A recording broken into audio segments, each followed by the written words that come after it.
What's up guys, it's tech-raccoon back with another video, and in this video we're going to be taking a look at this $100 MacBook Pro from 2012.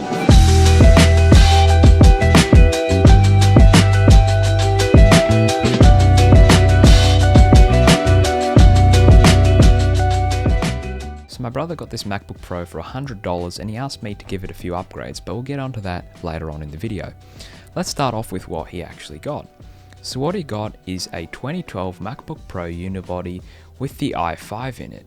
It's a 13-inch version as well, so it doesn't have a dedicated graphics card in it, but it does have the Intel integrated graphics. This laptop came with 8GB of RAM, as well as a 320GB hard drive, which is a real bottleneck for this laptop, especially in 2021. The condition of this laptop was relatively good, but it has some pretty big dents in it.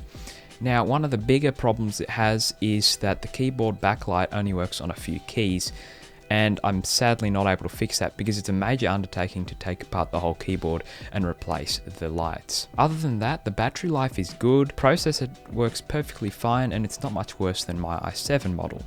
The display is also uncracked, unlike my machine, so the display actually looks a lot better on this laptop compared to mine. And if you're wondering what the use of this machine will be, it's mainly going to be used for music production on Logic Pro.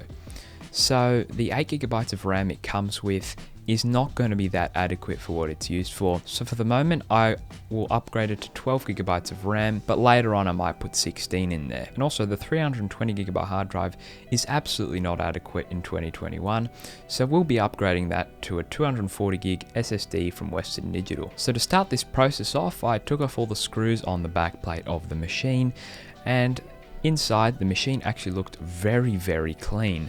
I had a look at the fan and I screwed it out and there was absolutely no dust in there. So obviously the previous owner did give it a clean, maybe even before selling it. On a side note, the whole machine was very clean as well. The keyboard, the trackpad and all that was very clean. So I started out by taking out the old sticks of RAM, then moved on to unscrewing the old hard drive. I also had to remove the two mounting screws that are there for it to slot in place into the little bay it has.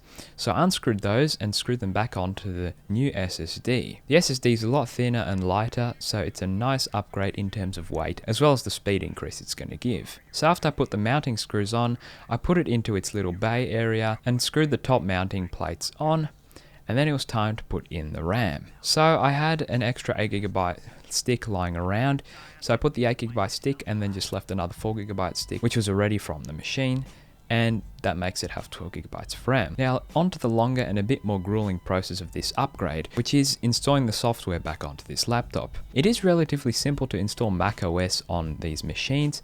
The problem is I don't have a macOS boot drive or anything like that, so I had to do it from scratch. So I went into recovery mode, then I went into disk management, formatted the drive to macOS's format, then I installed macOS Mountain Lion, I think it was, which is the installer that it has pre-built onto the machine. After that, I went onto Google and searched for a macOS Mojave App Store link, because sadly you can't really access Mojave on the App Store that easily. You need a link for it to take you there. So after I did that, I installed Mojave, and then of course from Mojave I was easily able to take it to Catalina, which is the latest software this machine runs. It did take a while, but now we've got ourselves a fully functioning 2012 Unibody 13-inch MacBook Pro, which is a very nice laptop even in 2021. This laptop is going to be great for what my brother uses it for, and it's a lot faster with that new SSD. All the applications open so much faster than they used to, and the machine just boots a whole lot faster as well. Not to mention the fact that it's a whole lot more secure in storing your files. So would I recommend picking up a cheap MacBook Pro and upgrading it like this? Well, absolutely. With these simple upgrades, you have yourself a very modern machine, and it's very capable. It can do pretty much anything you'd like. Although the processor is a bit of a bottleneck, for most things these days, the processor is still perfectly fine, unless you're going to be doing video rendering or something very processor taxing. So hopefully you did enjoy this video. If you did, drop a like on the video. If you didn't, drop a dislike on the video. Remember to subscribe to the channel, and I'll catch you guys in the next video.